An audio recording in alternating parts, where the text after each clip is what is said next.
ভাবিকে বিয়ে করব আমি? এ কেমন কথা বলছো বাবা? হ্যাঁ বাবু, এবং কালকেই তোদের বিয়ে। এ বিয়ে আমি করতে পারবো না বাবা। আমাকে তাহলে ইমার্জেন্সি বিদেশ থেকে এটার জন্য ডেকে এনেছো? হ্যাঁ রে বাবা, মেয়েটার কি দোষ? তোর বড় ভাই বিয়ের 7 মাসের মাথায় মারা যায়, এতে মেয়েটির কি দোষ? ওর জীবনটা জেনে শুনে কেন নষ্ট করব বল? তুই তোর বাবার কথা মতো রাজি হয়ে যা। মা, তুমিও বলছো সদ্য বিধবা হওয়া আমার বড় ভাইয়ের স্ত্রীকে বিয়ে করব আমি? হ্যাঁ, কারণ মেয়েটি খুব ভালো। তুই যদি আমার মান সম্মানের কথা চিন্তা করিস তাহলে এ বিয়ে তোকে করতেই হবে বলে বাবা মা চলে যায়। আমি ভাবছি বাবা এমনটা করবে জানলে বাংলাদেশে আসতাম না। 8 মাস আগেই ভাইয়া ভাবিকে বিয়ে করে, এর 2 মাস পরেই আমি বিদেশে চলে যাই। রেশমিকে কখনোই আমি এভাবে দেখিনি, সবসময় বড় ভাইয়ের স্ত্রীর চোখেই দেখেছি। যদিও বয়সে সে আমার অনেক ছোট, কিন্তু কখনোই ভাবতে পারিনি আমার জীবন সঙ্গী তাকে করব। আমিও রুমের দিকে চলে গেলাম। পরদিন শেরওয়ানি পরে বেলকনিতে দাঁড়িয়ে সিগারেট টানছি। রেশমি বাসর ঘরে একা বসে আছে। আমার জীবনটা শেষ হয়ে গেল এভাবে বাবা মায়ের মুখের দিকে তাকিয়ে। না, তা হতে দিব না। আমি এবার বিদেশে চলে গেলে আর আসবো না,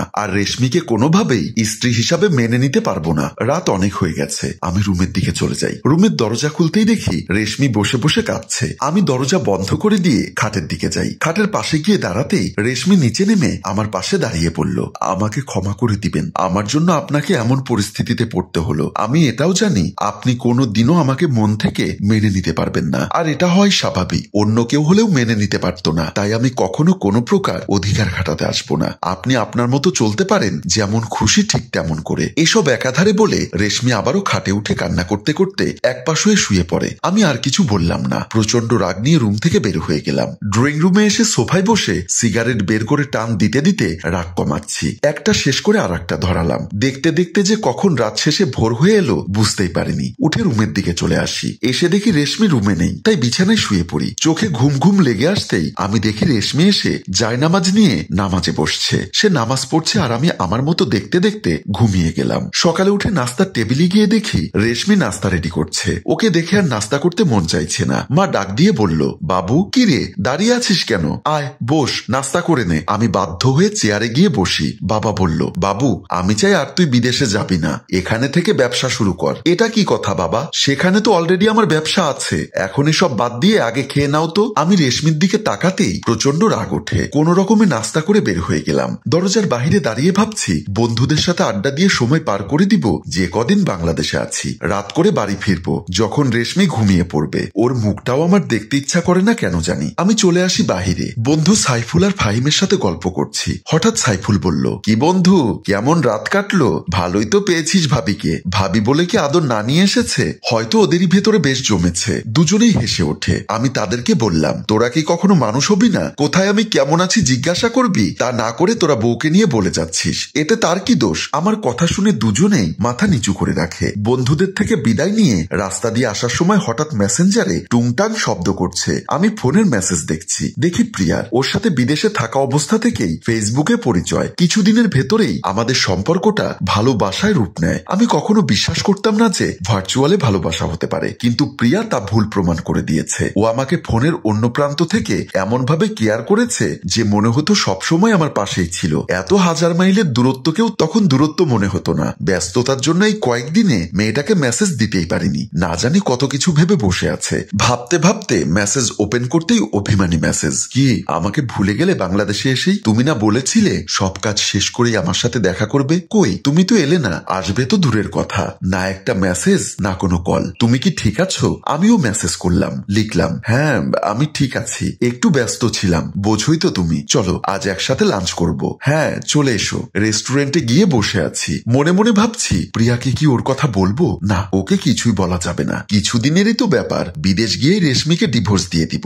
অযথাই ওকে বলার কি দরকার? হঠাৎ করে প্রিয়া চলে আসে আর এসেই আমাকে জড়িয়ে ধরে বলল, কেমন আছো তুমি? কত মিস করছি তোমাকে। আমি ওর দিকে এক পলকে তাকিয়ে আছি। প্রিয়া আধুনিক মডার্ন মেয়ে, জিন্স টপ পরে এসেছে। কি দেখছো এভাবে? ছবিতে তোমায় যতটা সুন্দর লাগে তার চেয়েও অনেক বেশি সুন্দর আর স্মার্ট প্রিয়া। তোমাকে যতই দেখছি ততই মুগ্ধ হচ্ছি। মনে হচ্ছেই না আজ আমাদের প্রথম দেখা সরাসরি। মনে হচ্ছে যুগ যুগের চেনা হয়েছে। আর বলো না, প্রিয়াকে দেখেই যেন নিমেষেই এই কয়েকদিনের যন্ত্রণা ভুলে গিয়েছি আমি। চলো না বাবু, কোথাও ঘুরে আসি। হ্যাঁ, কিছু খেয়ে নেই তারপর। বাড়িতে ফিরতেই দরজা খুলে দেয় রেশমি। শরীরে শাড়ি ঠিক মতো নেই, মনে হয় ঘুমিয়েছিল। চুলগুলো এলোমেলো হয়ে মুখের সাথে লেপ্টে ছিল। আমি কয়েক মুহূর্ত তার দিকে তাকিয়েছিলাম। আমাকে তাকিয়ে থাকতে দেখে সে চোখ নামিয়ে নিল। সে মুহূর্তে আমার খুব ইচ্ছে করছিল তার মুখ থেকে চুলগুলো কাপড়গুলো সরিয়ে দিতে। এক অন্যরকম মাদকতায় সেই মুহূর্তে আমাকে পেয়ে বসেছিল। পরক্ষণে নিজেকে সামলে আমি নিজের রুমের দিকে চলে গেলাম। রুমে এসে বসে বসে চিন্তা করছি এসব আমি কি ভাবছি।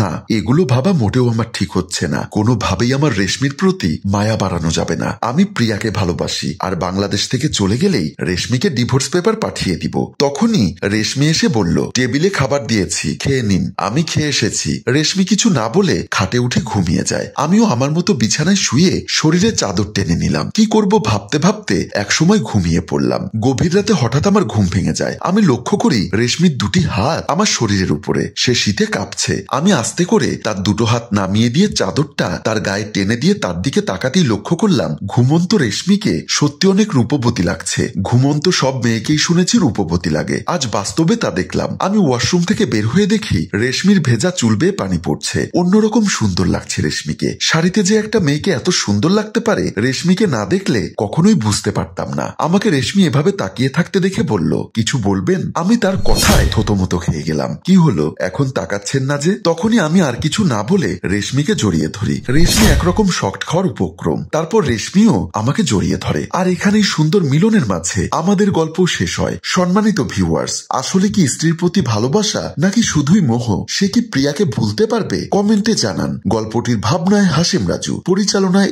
HM কানন। গল্পটি ভালো লাগলে লাইক, কমেন্ট ও শেয়ার করে অন্যকে দেখার সুযোগ করে দিন। ধন্যবাদ।